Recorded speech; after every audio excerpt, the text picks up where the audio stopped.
ឥឡូវនេះស្រាយការពិតខ្លះៗហើយពាក់ព័ន្ធជាមួយនឹងបាទពាក្យចចាមអារាមដែលគេលើកឡើងថាមានគេតាមធ្វើឃាតអាចារ្យហ្វីនៅលើទឹកដីកូរ៉េរហូតបាទពួកអ្នកប្រឆាំងក្រៅប្រទេសយកអានឹងយកមកវាយប្រហារខ្មែរគ្នាឯង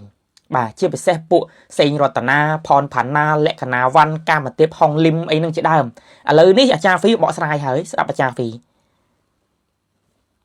ពុកម៉ែបងប្អូនទាំងអស់គ្នាប្រហែលថ្ងៃនេះប្រហែលជាពុកម៉ែបងប្អូនទាំងអស់គ្នាបានឃើញហើយមានការវែងញែករឿងខ្ញុំខ្លាំងមែនទែនហើយក៏មានការបារម្ភពីពុកម៉ែបងប្អូនដែរហើយខ្ញុំក៏សូមអរគុណសម្រាប់ក្តីបារម្ភហើយខ្ញុំមកនេះខ្ញុំចង់បកស្រាយខ្លះថាពេលនេះខ្ញុំមានសវត្ថភាពធម្មតាទេហើយករណីរឿងរបស់ខ្ញុំនេះគឺវាការឡើងពិតមែនក៏ប៉ុន្តែនៅក្នុងដែនរបស់សមត្ថកិច្ចហើយអ្វីដែលខ្ញុំកំពុងតែឆ្ងល់នេះហេតុអ្វីអ្នកដែលស្រឡាញ់ប្រជាធិបតេយ្យដូចគ្នាបាទយកព័ត៌មានទៅផុស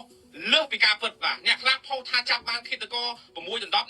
អ្នកខ្លះទៅថាគេបាញ់សម្លាប់ខ្ញុំអ្នកខ្លះថាខ្ញុំនឹងត្រូវបានគេចាក់សម្លាប់អីចឹងទៅហើយធ្វើអញ្ចឹងមានន័យថាម៉េចចង់ជួយខ្ញុំឬក៏ចង់ជន់ខ្ញុំបន្ថែមទៀតនឹងកន្លែងនេះខ្ញុំចង់និយាយបងប្អូនថាបើសិនជាអាចារ្យហ្វីហ្នឹងគាត់មានការហេតុដូចដែលគេនិយាយមែនរឿងអីដែលពួកហ្នឹងហ៊ានទម្លាយរឿងទាំងអស់ហ្នឹងមុនសមត្ថកិច្ចកូរ៉េដែលគេធ្វើការម៉ោងនេះគឺជាម៉ោងដែលសមត្ថកិច្ចគេកំពុងស្រាវជ្រាវ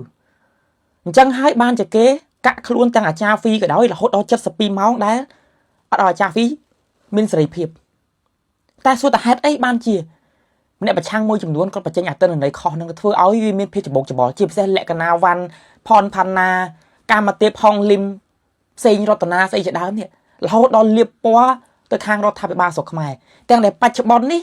អាចារ្យហ្វីមករយៈធំចុងក្រោយនេះអត់ដែលបានជេរបហាប្រមាថធំឬក៏រិះគន់ណាមួយឡើយស្ដាប់តទៀតខ្ញុំនិយាយមែនណាខ្ញុំមានបញ្ហានេះដោយសារតែអ្នកដែលឆ្លាញ់ប្រជាធិបតេយ្យដូចគ្នានឹងយកវីដេអូខ្ញុំចាស់យកទៅធ្វើវីដេអូធ្វើឲ្យខ្ញុំមានបញ្ហាហើយរឿងនេះខ្ញុំបានជំរាបហើយថាខ្ញុំមិនអាចនិយាយអ្វីឲ្យខុសក្បាយបានទេនឹងកន្លែងនេះខ្ញុំចង់និយាយជាពិសេសសេងរតនានេះគឺពូកែនៅក្នុងការទាញយកអាវីដេអូណាដែលគ្នាជេរប្រមាថធនពីមុនមកហ្នឹងយកមកចាក់ប្រេងបន្ថែមពីលើអគិភ័យដែលកំពុងឆេះអាហ្នឹងគឺមិនមែនជាការជួយជាតិអាហ្នឹងមិនមែនជាការលើកទឹកចិត្តសម្រាប់អ្នកដែលស្រឡាញ់លទ្ធិប្រជាធិបតេយ្យទេប៉ុន្តែនេះគឺជាទង្វើដែលចូលរួមនៅក្នុងការបំផ្លាញជាតិបំផ្លាញសាមគ្គីជាតិខ្មែរតែម្ដងដោយសារតែសមត្ថកិច្ចគេកំពុងតែធ្វើការរឿងហ្នឹងហើយសូមមេត្តាបញ្ឈប់ការលៀបពណ៌ហ្នឹងទៅបាទចង់ឲ្យខ្មែររួបរวมគ្នាហើយបើនៅតែលៀបពណ៌គ្នាអញ្ចឹងហើយការបានរួបរวมគ្នាកើតហើយខ្ញុំនេះចាំបានជាខ្ញុំមួយរយៈចុងក្រោយនេះខ្ញុំសូមសរសើរអាចារ្យហ្វីបានន័យថាគាត់មករយៈចុងក្រោយនេះគាត់កាត់បន្ថយការរិះគន់ដែលគ្មានតលហីកច្រើនគាត់កាត់បន្ថយការប្រើប្រាស់នៅពាក្យពេចន៍ជេរប្រមាថអាមឹងច្រើនបាទដល់តែកាលណាគាត់កាត់បន្ថយអញ្ចឹងធ្វើឲ្យពួកហ្នឹងចាប់ផ្ដើមយកអាវីដេអូគាត់ជេរប្រមាថពីមុនមកហ្នឹងយក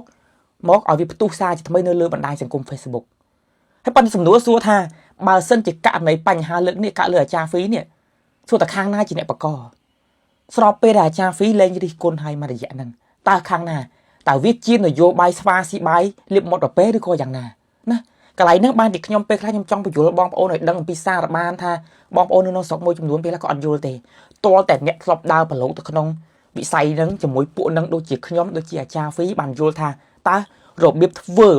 នយោបាយរបៀបបញ្ចេញមតិរបស់ខ្មែរយើងមួយចំនួនដែលប្រឆាំងគ្នាឯងនេះតើទម្រង់របស់គាត់នឹងជាទម្រង់ប្រជាធិបតេយ្យឬក៏ជាទម្រង់បែបហិង្សានិងបែបចលាចលនិយមកន្លែងនេះចង់ឲ្យបងប្អូនយល់ដរាបណាបងប្អូនយល់ច្បាស់បងប្អូនដឹងថាតើយើងគួរតែរក្សាអ្វីទុកអ្វីបន្តអ្វីដើម្បីឲ្យជាតិយើងអាចថិតថេរគង់វង្សហើយធ្វើឲ្យអ្នកនយោបាយអាចផ្សព្វផ្សាយគ្នាបានរបៀបពួកនេះធ្វើការបងប្អូនរបៀបពួកនេះធ្វើការដោយករណីលោកកឹមសុខាក៏ដោយធៀបពិតបើត្រឹមតែលោកកឹមសុខាម្នាក់ឯងគាត់អាចផ្សះផ្សានយោបាយឲ្យខ្មែរត្រូវគ្នាល្អហើយគាត់អាចនឹងឈានទៅរកសេរីភាពក៏ថាបានដែរប៉ុន្តែអ្នកដែលធ្វើបាបលោកកឹមសុខាពីក្រោយគឺពួកប្រឆាំងក្រៅប្រទេសនឹងឯងបន្ថែមអីគេបន្ថែមខ្លឹមសារបន្ថែមពាក្យពេចន៍និយាយទៅចោតប្រកាន់គ្នាខ្លាំងគ្រាន់តែគាត់ទៅជួបម្ដាយគាត់មកព្រឹត្តិការណ៍ហ្នឹងគឺពួកហ្នឹងវាយប្រហារខ្មែរឯងវាយប្រហាររដ្ឋាភិបាលធ្ងន់រហូតដល់រឿងនេះគិតថាវាពិបាកនៅក្នុងការចរចាផ្នែកនយោបាយទៅទៀតកន្លែងហ្នឹងចឹងបានបងប្អូនត្រូវពិចារណាទៅថាតើយើងគួរតែរើសនរណាបើធនធានប្រឆាំងសពថ្ងៃសុទ្ធតែជាធនធានរបៀបហ្នឹងបាទអរគុណ